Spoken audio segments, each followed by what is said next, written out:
Very good morning, student. Class 10, chapter number 1, Economics, the chapter name of Development.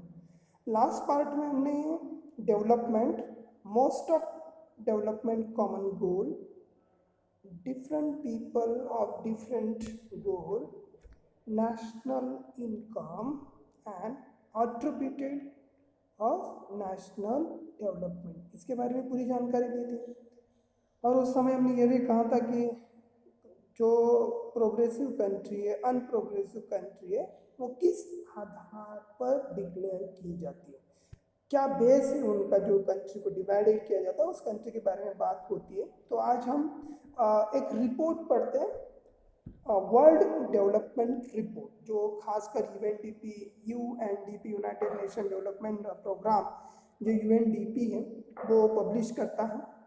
तो देखते हैं world report क्या कह रही है। एक डेवलपमेंट रिपोर्ट बनाया गया था जो 1992 में, ये 2006 में रिपोर्ट आया था, 1992 में भी एक आया था पर 2006 का बुक में दिया है तो एनसीईआरटी बुक में वही पढ़ेंगे। ठीक, world development report 2006 brought by world bank जो पब्लिश करती है, और वर्ल्ड बैंक को जो रिपोर्ट बना के देती है वो यूएनडीपी देती है, united nation development programme. World Bank has used criteria the per capita income, और हमें आज पर कैपिटा इनकम के बारे में डिटेल्स इंफॉर्मेशन पढ़नी है for the classifying into the higher income and low income country. क्या होता है, सबसे पहला बेस 2006 में जो वर्ल्ड बैंक का रिपोर्ट आया, उस वर्ल्ड बैंक की रिपोर्ट में उन्होंने पहला बेस बनाया कंट्री में डिवाइड करने का। डेवलप मतलब क्या होता है, तीन तरह की कंट्री होती है, developing country, under developed country and developed country. याद रखना, developed, under developed and developing country.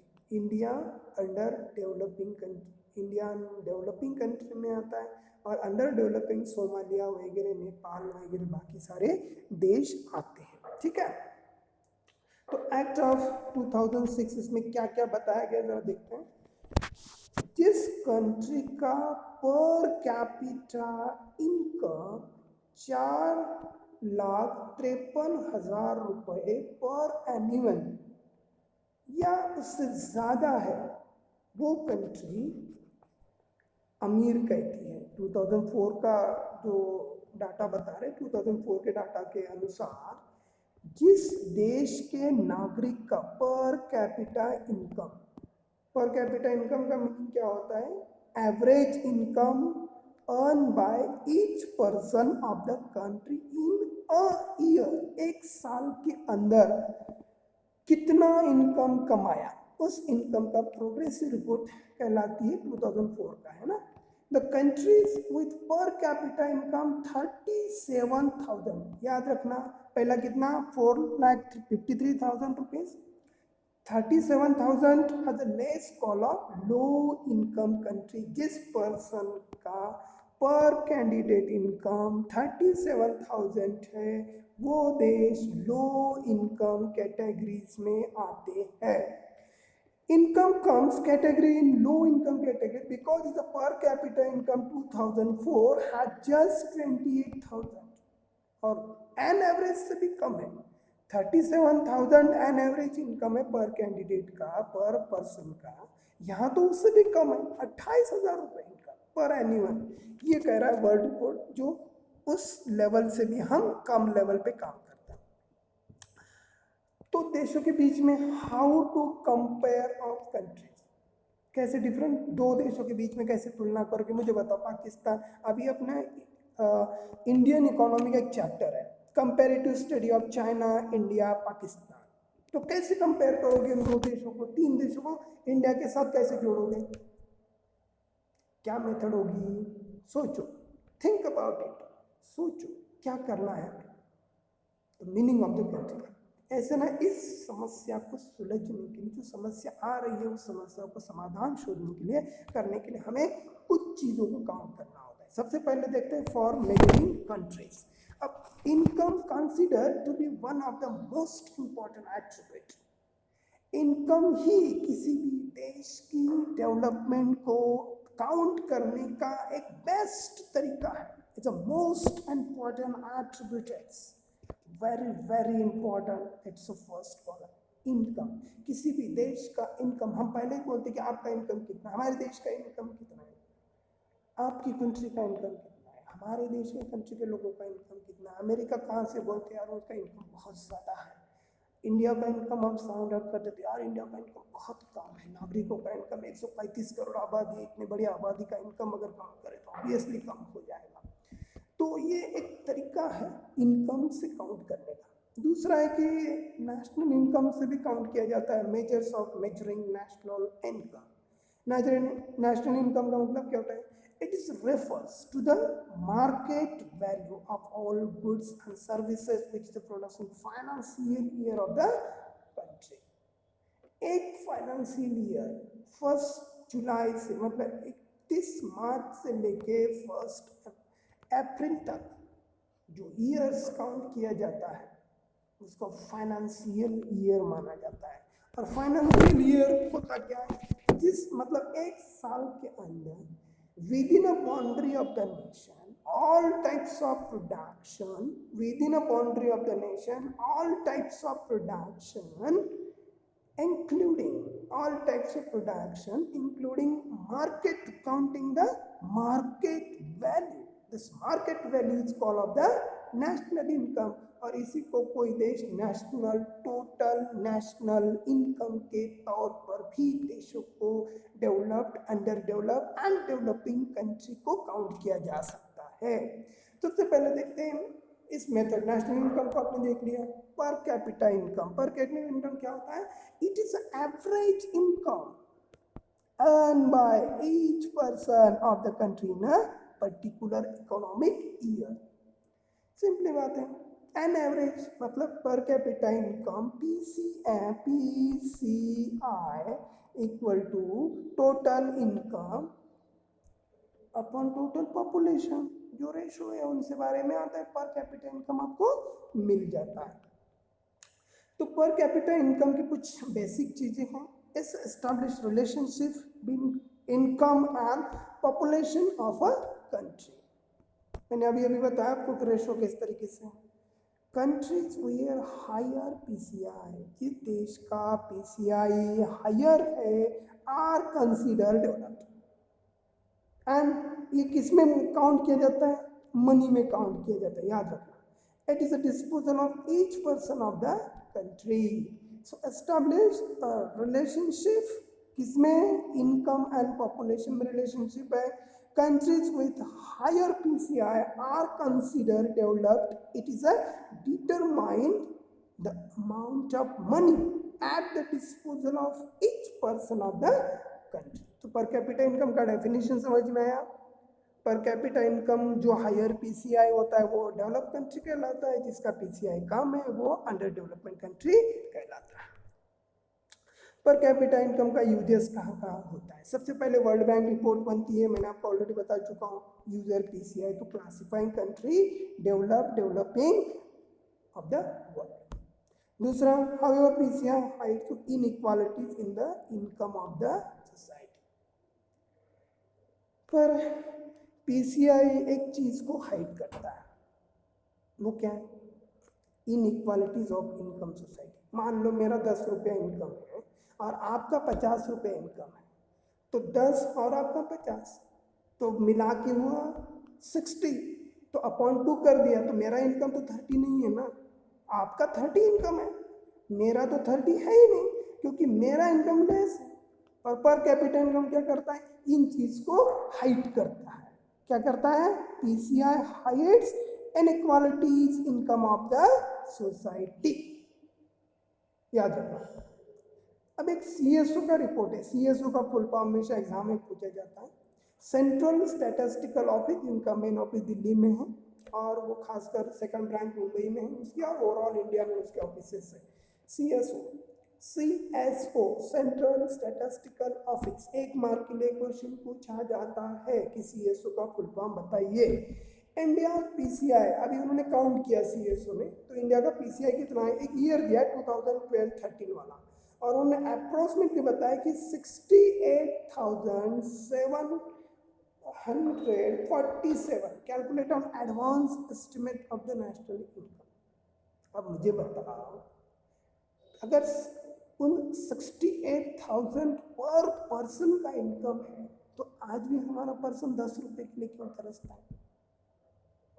आज भी जो गरीबी है वो मिटती नहीं है। प्रधानमंत्री बार बार कहते हैं गरीब कल्याण योजना लाई है, हमने 80 करोड़ जनताओं को लाभ देने की बात कही है। तो ऑब्वियसली भाई, जब तुम्हारे देश का पर कैपिटा इनकम 68,000 है तो भाई इतनी गरीबी क्यों? पर तुम्हारे देश का इतना इनकम है तो फिर बेरोजगारी क्यों? 68 में तो वो अपनी अच्छी जिंदगी जी सकता है। तो पर कैपिटा इनकम इन चीज को क्या कर रहा है? हाइड कर रहा है। पीसीआई में सेकंड लाइन पढ़ी आपने, PCI hides inequalities of income of the society. ये छुपाता है भाई, देता कुछ नहीं है। इन चीज को देखो और समझो, ठीक है। Calculate on advance estimate of national income in India PCI. Bharat में गोवा एकमात्र ऐसा राज्य है जिसका पीसीआई पूरी इंडिया में सबसे हाईएस्ट है, और बिहार जिसका पीसीआई इंडिया में सबसे लोएस्ट है। एक मार्क के लिए क्वेश्चन पूछा जाता है। एक सिंपल सा एग्जांपल लेते हैं, चलो पीसीआई को आपको कंपैरिजन करना ही है तो comparative of the two countries, दो देशों के बीच में। एक A and B, let's define that A and B country है। उसमें आप देख सकते हो दो कंट्री दिए, ए और बी। अब मान लो एक का पर्सन है 500 और एक का पर्सन है 8,500, दूसरा 9,500, तीसरा 8,800 820, चौथा 9,447 और पांचवा 9,200 और इसका इनकम है 43,000। तो क्या मुझे बताइए, पीसीआई में पांचवें नंबर का जो पर्सन है क्या वो ए से अमीर है? अब एन एवरेज इनकम देखिए तो ज़्यादा है। मतलब क्या होता है कि यहाँ इनकम ज़्यादा दिख रहा है, पांचवें नंबर में एकाएक पर्सन की पर कैपिटा इनकम ज़्यादा बता रहे हो, तो इसका मतलब ये नहीं है कि बी ए से अमीर है, क्योंकि बाकी तो चार लोगों का इनकम तो लेस है और यहाँ पे लोगों का इनकम दिख रहा है। तो ये जो एन एवरेज इनकम दिखाई दे रहा है, इससे कभी भी ठीक से कंपेरेटिव नहीं हो पाता। यही एक लिमिटेशन है जो मैं आपको बताना चाहता हूँ। While most citizen is a country B is poor, one of the person is extremely rich, so hence is a while average income is usually comparisons to details of distributed among peoples। तो ये एक बहुत limitation है पर capita income से count करने का। Income and human development, HDR human development report SDR, और पब्लिश कौन करता है? UNDP, United nation development programme. याद रखना full form, United nation development programme HDR, publish by the UNDP. Compare countries based on education level. ये किस level पे करता है भाई? एजुकेशन लेवल पे। And the people of health status, तीन चीजें काउंट करता है, education, health and sanitary facility. इन तीन चीजों से करता है। मतलब इनकम बहुत ज्यादा है, अगर ये तीन चीजें नहीं है, हेल्थ फैसिलिटी नहीं है, एजुकेशन फैसिलिटी नहीं है, सैनिटरी की फैसिलिटी अवेलेबल नहीं है, तो वो देश कभी भी ह्यूमन डेवलपमेंट के तौर पर कभी भी नंबर 1 पोजीशन पे पहुंच नहीं सकता है। याद रखना। इन्फेंट मोर्टेलिटी रेट, ऐसा क्या होता है? It is indicate the number of children die before the 1 years has a protection of 1,000 life in the ratio of height and weight of person। BMI sorry, infant mortality rate, इतना याद रखना। It is indicate the number of children that before the age of 1 year has the protection of 1,000 life। 1,000 लोगों के पीछे एक साल में बच्चे अपनी कितनी जिंदगी पूरी करते हैं उसका एक रेशो बताता है इन्फेंट मोर्टेलिटी रेट। जो नेक्स्ट डेफिनेशन है वो BMI की है। आपको वहाँ पे वर्ड नहीं दिखाई दे रहा है पर आपको बता रहा हूँ, वो BMI है, body mass index number. Body mass index number क्या कह रहा है? It is ratio of height and weight of the person. It is a ratio between height and weight person is a major indicator of health as a person। It is a BMI is less than, अगर आपका ratio 18.5% से कम आता है तो वो person under nourishment में जाता है, मतलब उसका शरीर का कोई डेवलपमेंट नहीं हुआ है। जिस पर्सन का रेशो 25 से ज़्यादा जाता है, रेशो इन दोनों का रेशो, हाइट एंड वेट का रेशो 25% जाता है, तो वो कहते हैं ओवर वेट कहलाता है। तो ये बहुत जरूरी है, समझ लीजिए। आप अपने खुद को भी चेक कर सकते हैं, इसके लिए BMI का इक्वेशन दिया हुआ है।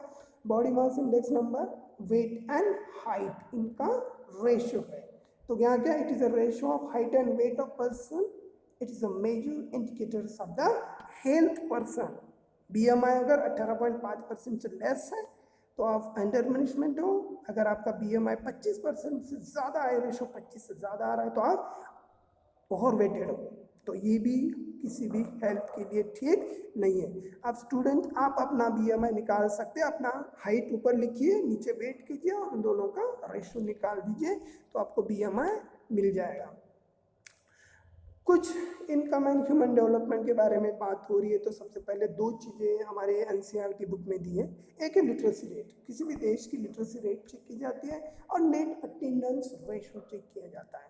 लिटरेसी रेट में it is a measure of, literacy definition क्या है पढ़ लीजिए। It is a measure the productions proportions of literate people, the 7 and above group. It is a literacy rate more than countries will be India. India का कितना है, 74% है। और जो 7 साल से ऊपर बच्चा है और उसको पढ़ना लिखना आता है, और लिटरेसी रेट, उसको लिटरेसी रेट में काउंट किया जाता है। तो वो है लिटरेसी रेट में इंडिया में केरला हाईएस्ट पोजीशन पे है, 99% उसकी लिटरेसी रेट है। वह इंडिया में सबसे ज़्यादा हाईएस्ट है, और बिहार इंडिया में सबसे लोएस्ट माना जाता है जो लिटरेसी रेट में। 2 मार्क के क्वेश्चन बन रहे हैं, एक तो highest literacy rate in India Kerala, lowest literacy rate in Kerala. Objective में क्वेश्चन 100% इस पे पूछे जाते हैं। नेट अटेंडेंस रेशियो का डेफिनेशन भी पूछा जाता है कि क्लास में बच्चे कितना अटेंड करते हैं। The total number of children age of 6 to 10 attending the school, the percentage of total number in the same age group. Net attendance ratio भी काउंट किया जाता है SDI में। ह्यूमन डेवलपमेंट का एक बहुत इंपॉर्टेंट पार्ट है लिटरेसी रेट चेक करना होता है। BMI चेक करते हैं, लिटरेसी रेट चेक करती है, नेट अटेंडेंस रहती है, जो बच्चे कितना क्लास अटेंड करते हैं उसका रेशो। और सेक्स रेशो तो आपको पता ही है, it's the total number of female पर 1000 ऑफ मेल। इन 3 चीज़ों को वो काउंट करते हैं। दूसरा, income and human development, publish annual United nation development of UNDP since 1990। याद रखना ईयर्स, याद रखना 1990 ह्यूमन डेवलपमेंट रिपोर्ट पहली बार पब्लिश किया था। और उस पाकिस्तान के ही महमूद उल हक नाम के एक इकोनॉमिस्ट हैं, उन्होंने ही इस UNDP के थ्रू पहली बार ह्यूमन डेवलपमेंट रिपोर्ट बनाया था। कंपेयर कंट्री को basic education level, health status and पर कैपिटा इनकम के बारे में करते हैं। लाइफ एक्सपेक्टेंसी भी काउंट की जाती है, minimum age up to the adult life and the 5 literacy rate. It is also show overall quality of life is 2011 census of the life expectancy in India male was 67% and females of 72%। महिलाएं mail से ज़्यादा जीती है, उसका an average 72 है, और female male का जो एन एवरेज लाइफ है वो इंडिया का 67% है 2011 सेंसस के अनुसार। सेंसस मतलब every 10 year counting of people. Life expectancy 68 years 2014 में। पर कैपिटा इनकम ऑलरेडी डेफिनेशन बता चुका हूँ, जो इसमें कंपेयर की जाती है। मेजर्स ऑफ डेवलपमेंट, 3 चीज़ों से मेजर करता है डेवलपमेंट को, एक GNP, GDP एंड GNI। जो हम नेशनल इनकम में उसकी बहुत डिटेल से इंफॉर्मेशन पढ़ने वाले हैं। Measures of total value of officially record goods and services provided by citizen and corporate of the country and given year including the provided inside and outside country territory. देश के रहने वाला हर नागरिक, चाहे वो देश के बाहर रहने वाला हो या देश के अंदर रहने वाला, उनका इनकम जब काउंट करके नंबर बताया जाता है उसको हम GNP कहते हैं। GDP measures of the total value of the officially recorded goods and services produced by the citizens। Gross measures of the total value of officially recorded goods and services produced by the citizens and corporations of the country as a given years. Gross national income measures of the monetary worth of the products with the country plus income received from the investment outside the country, most common measure used today. और GNI को इस्तेमाल ज़्यादा किया जाता है इसमें monetary produce a country एक साल के अंदर बाउंड्री के अंदर जितना भी प्रोडक्शन होता है उसका मार्केट वैल्यू GNI में काउंट होता है. सस्टेनेबल डेवलपमेंट एक बहुत इंपॉर्टेंट टॉपिक इस पार्ट का और ये लास्ट टॉपिक है चैप्टर का. मीनिंग सस्टेनेबल डेवलपमेंट का क्या मतलब होता है? The word sustainable means something which is not a short life but can continue in the future also. इसकी एक डेफिनेशन दिए. A word sustainable means something which is a short life but can continue future also. एक Robert रेफस्टो का definition है sustainable development is a development strategy. एक देश की ऐसी स्ट्रेटेजी है that manages natural resource and human resource as well as financial and physical asset. चार चीजें याद रखना. Natural resource, human resource, financial resource and the physical asset. Physical asset चार चीजें. और the increasing long terms of wealth will be being. ये एक sustainable development के बहुत इंपॉर्टेंट टॉपिक्स है. एक सिंपल सी डेफिनेशन बता रहा हूँ. मतलब रिसोर्स, यूज इट, वर्ड से याद रखना. डेफिनेशन में सिंपल सी चार वर्ड में डेफिनेशन बता रहा हूँ. ये नहीं समझ में आया तो चार वर्ड याद रखना. Resource, natural resource, use it, protect it. Word से याद रखना. Use it, protect it and as it is condition transfer to next generation. As it is transfer to next generation. याद रखना. use it, protect it, as it is position transfer to next generation. It is called of sustainable development. Okay, so this is the overall chapter of sustainable development and all things. आज तो हमने development के पूरे chapter में हमने पढ़ा development, different people of different goal, most common different goals, national development, national income, पर capita income, infant mortality rate, literacy rate, body mass index number, human development report इस और सस्टेनेबल डेवलपमेंट. ये तमाम चीज़ें हमने आज के इस पूरे चैप्टर में देखी है. आप इस चैप्टर को बहुत अच्छे से समझ में आया होगा. एक दिन आप उन्हें ऑनलाइन या जो भी आपको एक वर्क देता हूँ उस वर्क को नेक्स्ट जब अपनी क्लास होगा तो उसमें इस चैप्टर के ऊपर क्वेश्चन आंसर होंगे. तो आप उसके आंसर और देने की कोशिश करें और अच्छे से उसको बना लें. Thank you sir.